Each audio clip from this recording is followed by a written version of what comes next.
Imagine a grand plan, designed to bring lasting peace and order after years of upheaval, a system built to manage Europe's most powerful nations and prevent future conflicts. Even the most carefully crafted agreements, however, can face unexpected and powerful tests from the very forces they seek to contain. The Concert of Europe, established after the Napoleonic Wars to maintain continental peace and stability, faced significant threats from revolutionary movements in the 1830s because these uprisings directly challenged its core principles of legitimacy, conservatism, and the balance of power. They aimed to dismantle the post-Napoleonic order.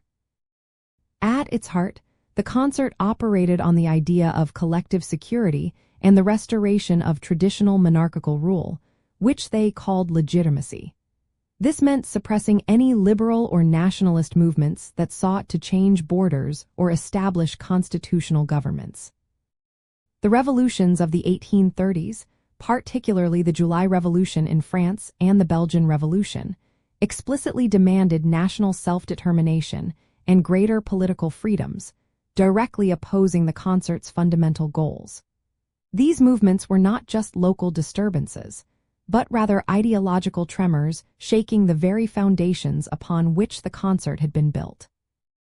These revolutionary waves forced the concert powers to confront whether they would uphold their commitment to intervention and suppression, or if internal divisions and national interests would override their collective security pact. For instance, while Russia, Austria, and Prussia were keen to intervene against liberal uprisings, Britain and France, especially under its new liberal monarchy, were hesitant or even sympathetic to some revolutionary causes.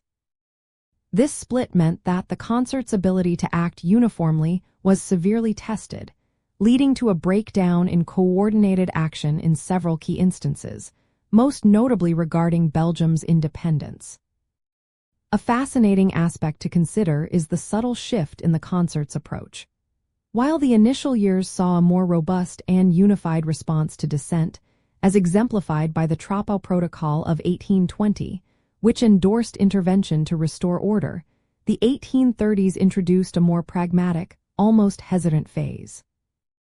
This period saw the rise of the Concert of Two Speeds, where Eastern conservative powers clashed with Western, more liberal-leaning nations like Britain and France, weakening the overall resolve to intervene across the board.